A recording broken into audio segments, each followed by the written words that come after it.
Your Honor, my client deserves half of everything. My husband, Brandon's attorney, had just finished saying, pointing directly at me like I was some kind of criminal for wanting to keep my own grandmother's money. Brandon was sitting there with this disgusting smirk, already counting his millions in his head. He'd worn his most expensive suit to court that day, the one he'd bought with my money, of course. I stayed calm. I'd been preparing for this moment for months. While Brandon thought he had me cornered, I reached into my purse and pulled out a simple manila envelope. Your Honor, I believe this changes everything. The confidence drained from Brandon's face faster than water down a sink. Judge Richardson opened the envelope, and as he read, his expression shifted from serious to amused. Then he actually started chuckling, right there in the courtroom. Mr. Rashford, the judge said, looking directly at my soon-to-be ex-husband, you might want to sit down for this. If you want to see how one piece of paper destroyed a gold digger's entire scheme and saved me from losing millions, make sure you subscribe, because what happened next will blow your mind. But before I tell you exactly what was in that envelope and how it turned Brandon from millionaire dreamer to bankruptcy nightmare, I need you to understand something. Have you ever trusted someone so completely that you ignored every red flag waving right in front of your face? Because that's exactly what I did. And it almost cost me everything my grandmother worked 40 years to build. Let me take you back to where this whole mess started. My name is Josephine Rashford. I'm 45 years old, and I've spent the last 20 years as a financial advisor in Boston. But before I tell you about the biggest betrayal of my life, you need to understand where I came from, because it makes what happened to me so much more heartbreaking. I wasn't born rich, not even close. Everything I had came from watching my grandmother Meg sacrifice everything for our family's future. For 40 years, I watched this incredible woman get up before sunrise, her arthritic hands already aching, to clean other people's homes so she could build something lasting for us. I can still picture her coming home every single night, her back bent from scrubbing floors, her hands so cracked and raw from cleaning chemicals that they'd sometimes bleed. But no matter how exhausted she was, no matter how much pain she was in, she'd still sit me down at that old scratched kitchen table and teach me about money. Josephine, baby, she'd say, her voice tired but determined, money isn't everything, but financial security gives you choices. Promise me you'll never let anyone take your choices away. She'd look at me with these eyes that had seen too much struggle, too much hardship, and I'd promise her. Every single time.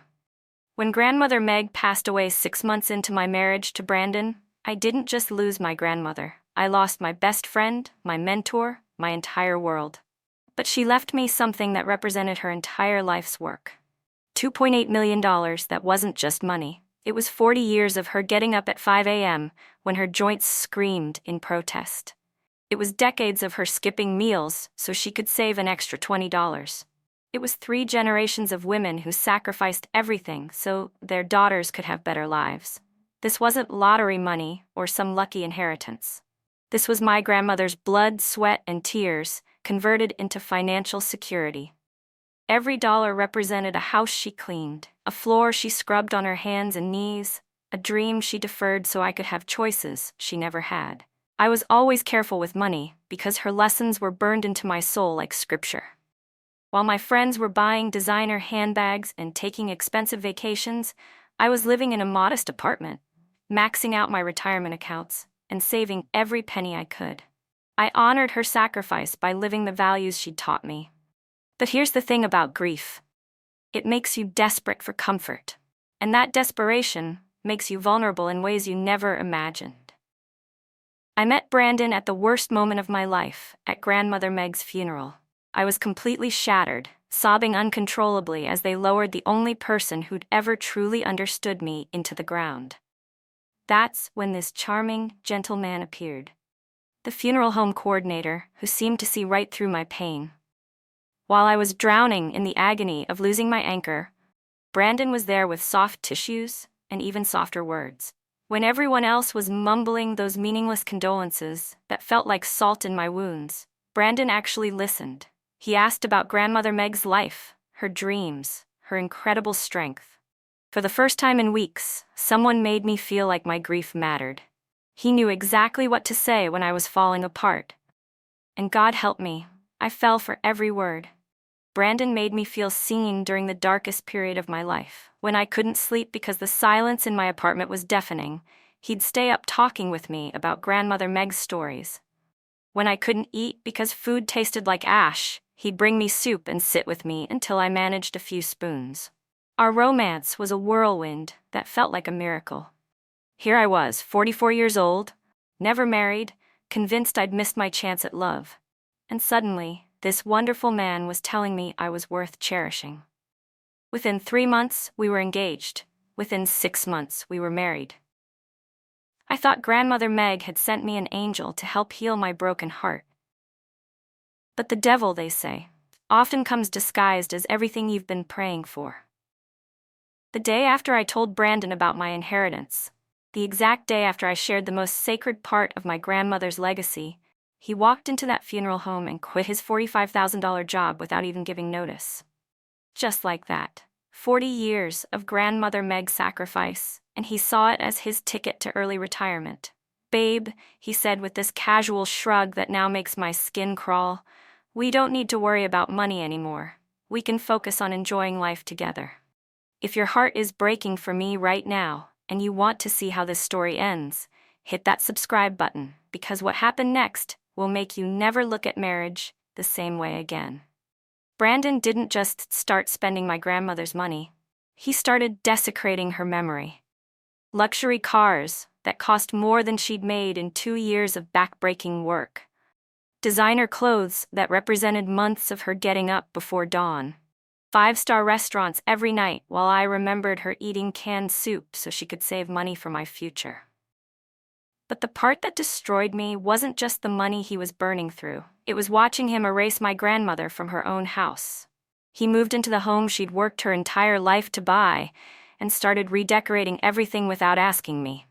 He threw away her furniture, painted over her walls, and turned her sacred space into his personal playground. The worst betrayal was the language he started using. He stopped saying, "your grandmother's house," and started calling it, "our place." He'd introduce himself to neighbors as the homeowner. When people asked about the beautiful antique furniture Grandmother Meg had collected, he'd say, "we decided to modernize." We. As if he'd earned the right to make decisions about a legacy built on 40 years of sacrifice he'd never understand. He went from grieving with me to planning our future spending, and I was so desperate to believe that love could heal my broken heart that I ignored every warning sign Grandmother Meg had taught me to watch for. Here's my question for you. Have you ever been so broken by loss that you let someone else's love become your entire identity? Because I was about to learn that predators can smell grief from a mile away, and they know exactly how to use it against you.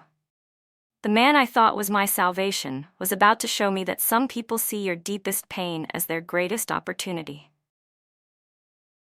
Within 6 months of our marriage, I discovered that Brandon had secretly racked up $87,000 in personal debt on credit cards I never knew existed. But this wasn't just overspending. This was systematic financial destruction. High-end gambling trips to Atlantic City where he'd blow $10,000 in a single weekend. A $15,000 motorcycle he bought without telling me. Designer watches, luxury electronics, expensive jewelry for God knows who. When I confronted him about a $3,000 watch I found hidden in his dresser, his response chilled me to the bone. "This is what husbands and wives do, Josephine. We share everything." He'd snarl at me with this disgusting entitlement, like I was some selfish child for questioning where my grandmother's life savings was disappearing to. But here's the thing that made me sick. It wasn't our money. It was 40 years of my grandmother's blood and sweat, and he was incinerating it like it was play money. Then Brandon started vanishing. Not for hours, for entire days. He'd claim he was networking or exploring business opportunities, but I'd call his supposed meetings and find out they didn't exist. He became obsessively secretive with his phone, changing passwords daily and taking calls in locked rooms. The man who used to fall asleep holding me suddenly couldn't stand to be in the same room. But nothing, and I mean nothing, prepared me for what I discovered next. I was coming upstairs one evening when I heard Brandon's voice coming from his office. Something about his tone made my blood run cold. The door was slightly open, and what I heard next didn't just break my heart, it shattered my entire reality. Yeah, she's worth millions, and she has no idea what's coming. I just need to stay married long enough to make it legal. The house alone is worth over $1 million. Plus, there's the $2.8 million cash inheritance. My lawyer says I'm entitled to half of everything as long as we make it to that 1-year mark. After that, I'm set for life. I stood there in the hallway, my legs shaking, listening to my husband discuss my grandmother's legacy like he was planning a heist. But then he said something that made me physically sick. The best part? She's so desperate for love that she'll never see it coming. Poor thing lost her grandmother and thinks I'm her knight in shining armor. She'd sign anything I put in front of her. Then he laughed. He actually laughed at my grief, at my vulnerability, at how easy I'd been to manipulate. This wasn't just betrayal. This was psychological warfare. Every gentle word during my grandmother's funeral, every comforting embrace during my darkest nights, every "I love you" whispered in my ear, had been part of a calculated con game.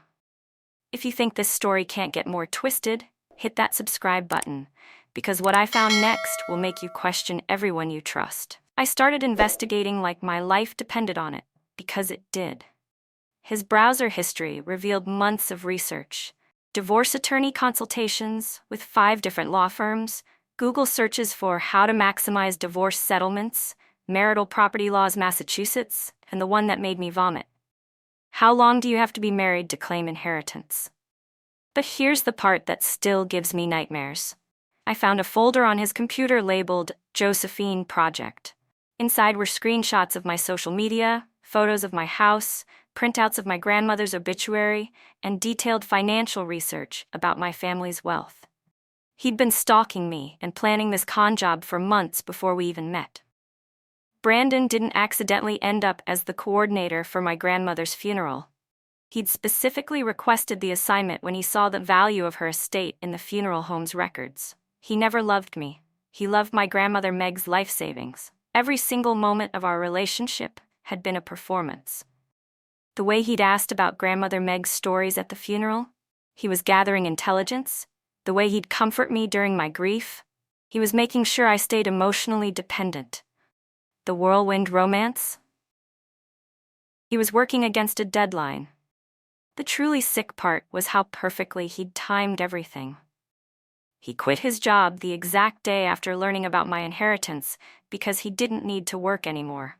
He had a guaranteed payday coming. He moved into my house immediately to establish residency.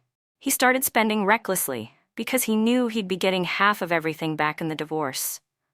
But Brandon got cocky. He started making threats that revealed just how much he despised me.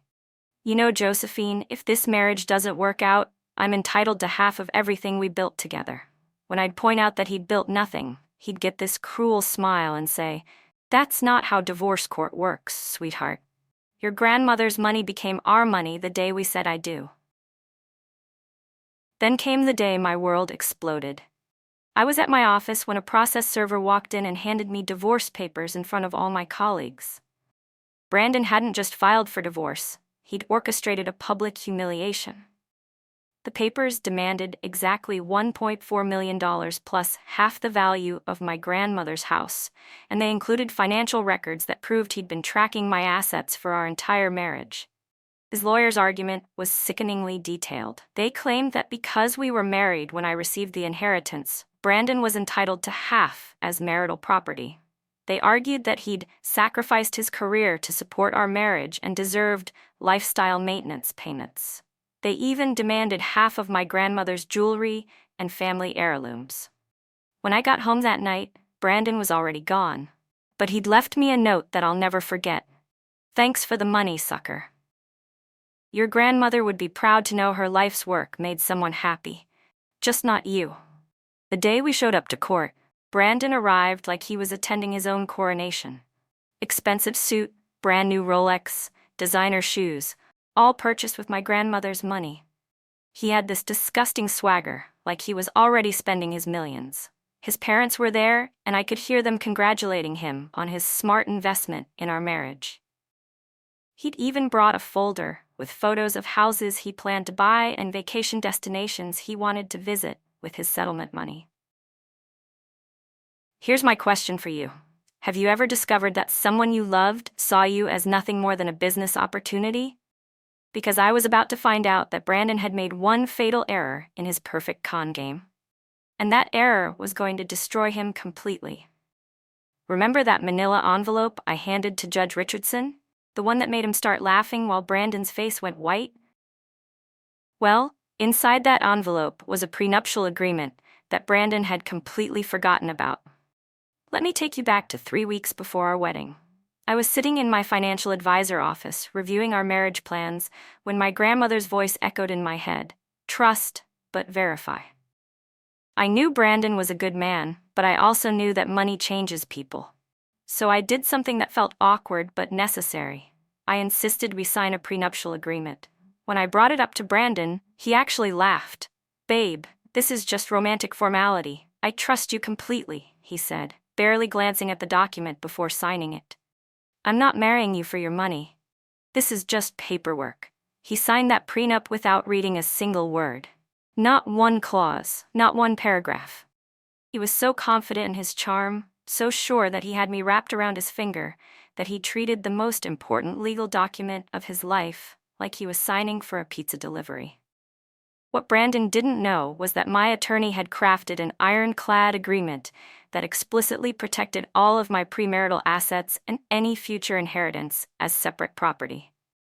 The prenup stated clearly that in the event of divorce, Brandon would be entitled to exactly 0 assets and would remain responsible for his own personal debts. So when Judge Richardson opened that envelope and started reading, Brandon's entire world crumbled. "Let me read this aloud," the judge said, clearly enjoying himself. "All premarital assets, including but not limited to real estate, investments, and any inheritance received during the marriage, shall remain the separate property of Josephine Rashford. In the event of divorce, Brandon Rashford shall have no claim to said assets." I watched Brandon's face go from confident to confused to absolutely terrified as the reality hit him. His lawyer started frantically flipping through papers, trying to find some way to challenge the prenup's validity. "Your Honor, surely this agreement can be contested on grounds of—" "The agreement is ironclad and legally binding," Judge Richardson interrupted. "Mr. Rashford signed this voluntarily, with legal representation available, and with full disclosure of assets. There are no grounds for challenge." Then came the part that made Brandon nearly faint right there in the courtroom. "Furthermore," the judge continued, "Mr. Rashford, not only do you get nothing from your wife's inheritance, but according to this agreement and the financial records presented, you're responsible for $87,000 in personal debt that you accumulated during the marriage." The man who walked into that courtroom expecting to become a millionaire walked out bankrupt and homeless. Brandon was forced to return every luxury item he'd purchased with my money. The cars, the jewelry, the expensive clothes, everything. His credit was destroyed, his reputation in our small Boston community was ruined, and the ultimate humiliation: he had to move back in with his elderly parents at age 38. The man who thought he'd retire at 38 was now bankrupt and homeless, while I kept every single penny of my grandmother's legacy. But here's the beautiful part of this story. I didn't just keep my money and move on. I used my protected wealth to establish something meaningful. The Meg Rashford Foundation.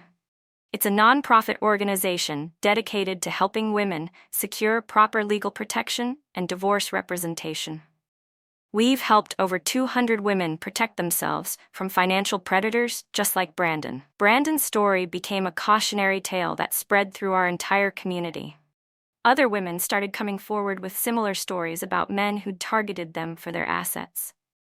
My foundation now provides free prenuptial agreement consultations and legal advice to women who might be vulnerable to financial predators. As for Brandon, last I heard, he was working at a call center for $15 an hour, still living with his parents, and still trying to pay off that $87,000 debt. The funny thing is, if he'd actually loved me and been genuine, he would have had access to a comfortable life. Instead, his greed cost him everything. My grandmother Meg always said, "Trust but verify." I trusted love, but I verified everything else. That one decision, insisting on a prenup that Brandon was too arrogant to read, saved me from losing millions and taught me the most valuable lesson of my life. The people who truly love you will never object to you protecting yourself. If this story taught you something about protecting yourself or someone you love, make sure to subscribe for more real-life stories about justice, karma, and standing up for yourself. And here's my final question for you. What's the biggest red flag you've ignored in a relationship that you wish you'd paid attention to? Share your story in the comments. You never know who might learn from your experience. Sometimes the best revenge isn't revenge at all. Sometimes it's just being smart enough to protect yourself from the beginning.